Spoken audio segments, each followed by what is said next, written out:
Hi, I'm Todd Cotta. This is Catherine, and this is Reviews It.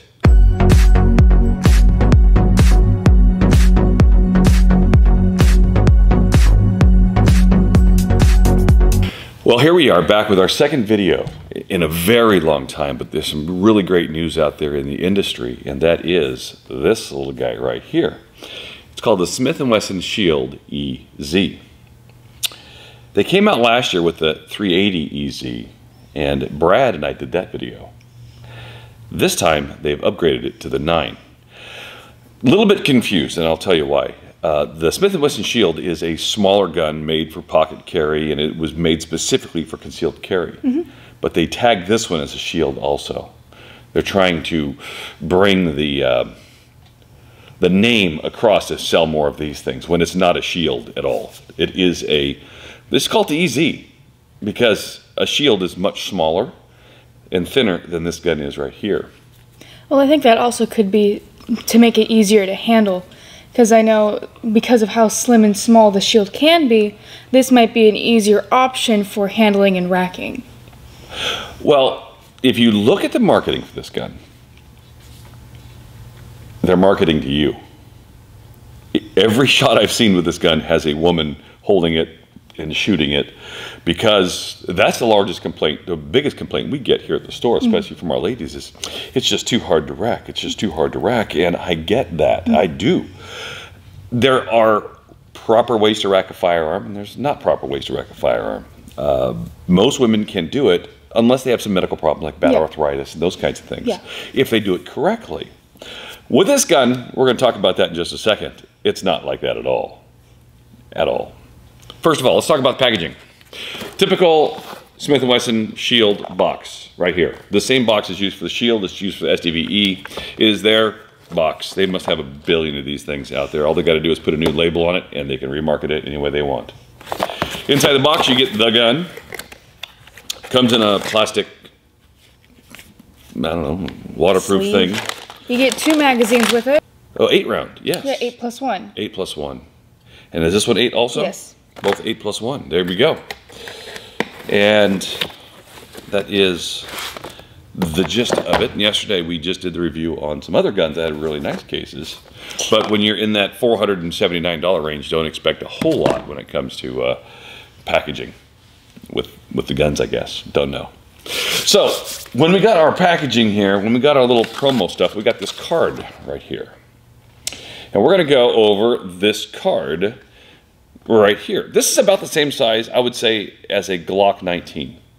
Oh, I was going to say, if those cases were open, I could grab a shield to compare the size. It's okay. It's bigger than a shield. Yeah. It's smaller than a Glock 19. It's right there in between. Let's just give it that. Yeah. It's not a small gun by any stretch of the imagination. No. No, not at all.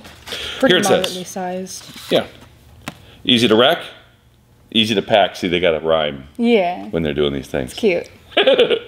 Easy to shoot, easy to load, easy to clean, and has built-in safety. So I tell you what, it's on their paper. Let's go down that list with us real quick, okay?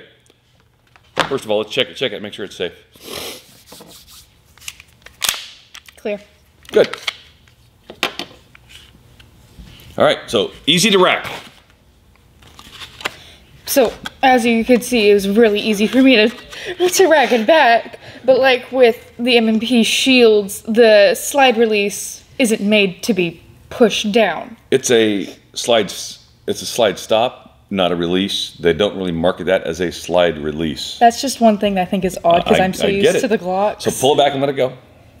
And rack it a few times. Show them how that's done. You can do that all day long, huh? Hardly any effort. Easy to pack. I guess that means, you know, put in your backpack or to put it away or to put it in, I guess, what they may say carry, although this might be a little more difficult to carry. I think it just depends on your body type and... True. In just a little bit, we're going to go see how easy it is to shoot. I doubt that it's going to give us much problem. It's just such a light, fun gun to use. Easy to load. We'll check the magazines out because these magazines are a little bit different. Pull that magazine out real quick.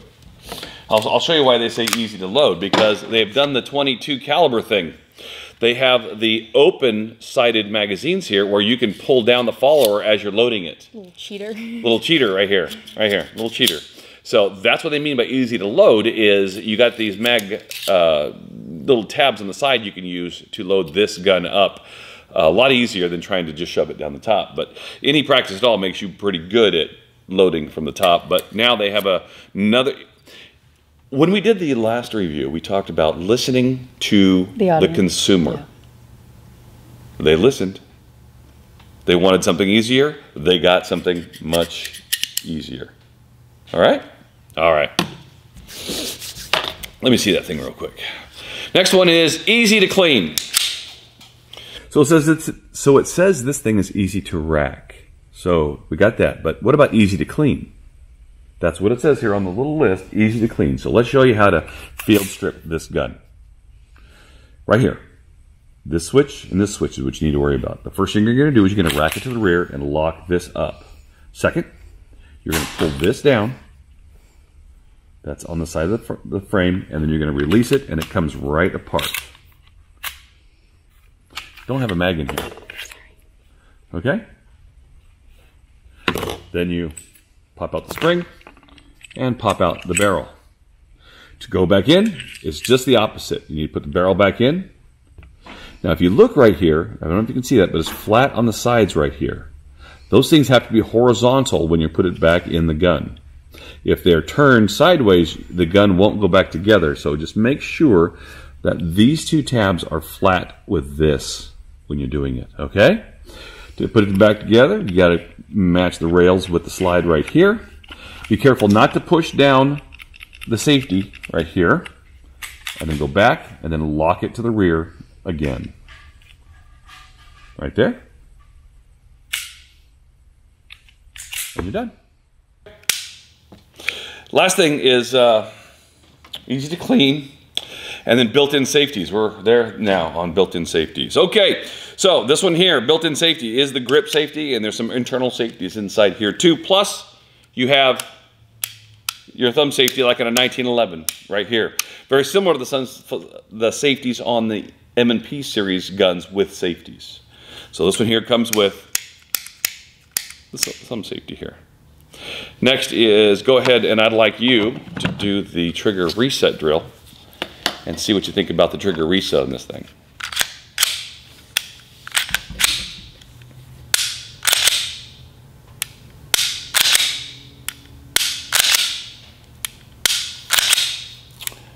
It is a little faint, I will say that, but I think there are guns that have it worse. Yeah, yeah. So it's not the worst. I don't think it's the best either. A little bit squishy in my opinion, but again, there are triggers that I dislike more. True. So. True. So we'll have to go out on the range and work on that trigger reset and see how it goes when we're actually putting some fire down that barrel. Go from there. Initial observations for me. They brought a gun that people have been asking for. A 9mm that's very easy to use and not intimidating to rack and to deal with and to load. I think this would be a really nice option for any beginners out there too. Absolutely. For a beginner gun, it is very much that. And it's, I think, the easiest 9mm I've ever racked before.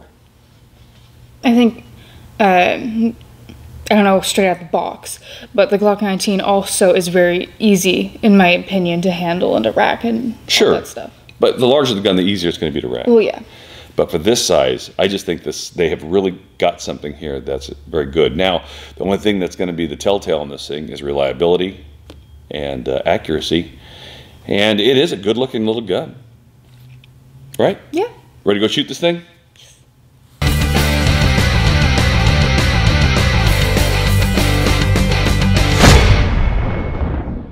If you are going to use the little lever here, it's easier to use it if you have it grounded on a deck rather than holding it in the air. Like, I found I was struggling with it if I was using just my hands because I was holding it like this.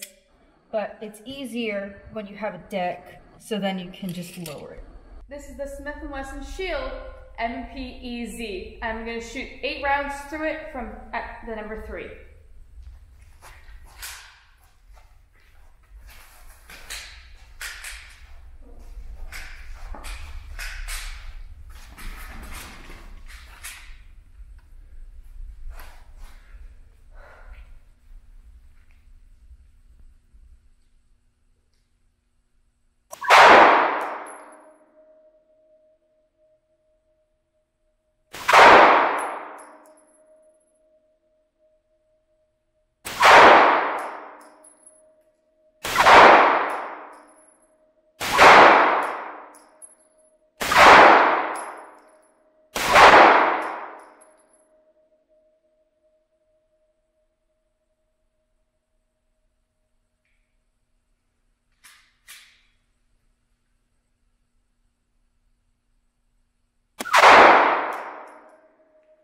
What happened there at the end?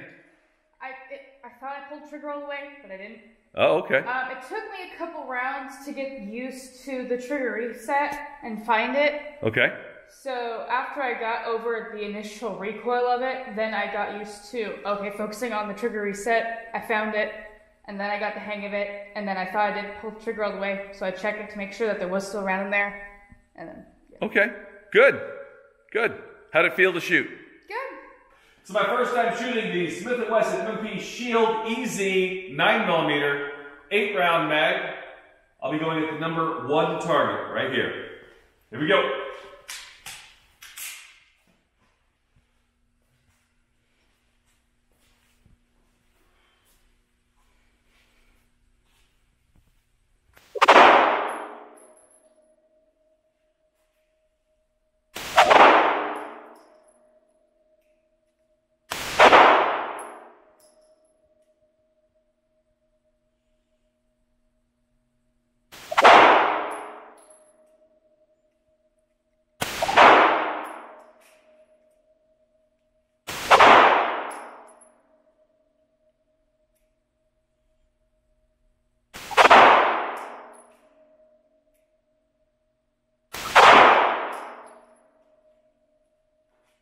You know, I start feeling the reset really quick. Once I figured it out, I got right to it every shot. Very happy with the way this gun feels. My finger was pinching a little bit on the bottom of the trigger. I have a little larger finger there. But the recoil is great. You don't feel the grip safety at all when you're shooting this thing. And it's right on. Right on. What do you think? I mean, seriously, every year we get new guns coming out, and every year they're raising the bar. I think this is to me this feels like a higher quality firearm than the original Shield. I like the grips on it. I like how coarse it is. I didn't even really notice that until I was shooting it. Well, I have the 2.0 Shield in my pocket right now, and it's a lot more aggressive than this texture on this gun. So they've really mellowed it out nicely. Yeah, it's not, I don't feel like I'm gonna rip the skin off my hands, and I also don't feel like I'm gonna slip the firearm out of my hands. Sure, sure. And I feel like if this was California appropriate, it would be a very nice firearms to teach others with and to introduce to others who are new to shooting as well. Yes, yes. Think about this. Because of the California gun ban right now, great guns that are safe like this can't make it to market that many people could enjoy. And make no mistake with the California laws, and please do not post anything about California laws below us because I approve all the posts and I know it's bad, so please just let it go. We are working with the Supreme Court and we're working with the legislatures to get that fixed, but complaining about it gets us nowhere right now. Voting does. Voting does, yes. But how does that feel in your hands as a lady? Is it too big? Is it too small? Do you feel like it's a... I don't think it's too big at all, and I also don't think it's too small. That's one issue that I have with like the 6R P238. I like the firearm, but it feels too small, too doll-like for my hands. And I have smaller hands than you, but it's just, I feel like I have to wrap my entire fist around it. Sure. While as this, I just have a nice grip on it. And all I have to do is just get adjusted to the recoil of it and the weight of it, and it's fine. The weight, it's not too heavy, and with the recoil, like all other firearms, it's just something to get used to and to get. But recoil's not over the top on this thing. No, it's not. It's not. Carry gun. Oh, I think for me, I would want to. But I think it might be a little bit much for my body size. Sure.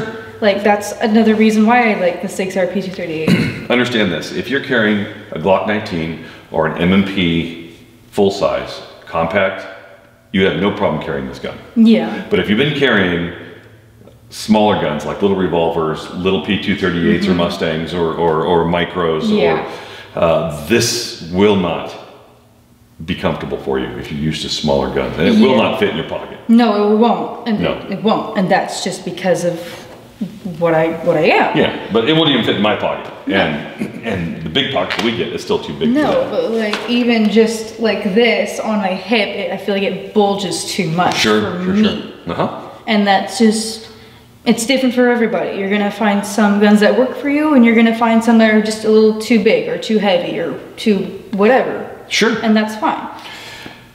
This is not a striker fire gun. This is a hammer fire internal gun. So don't think of it as an MMP gun. It's its own thing. The Easy is its own thing.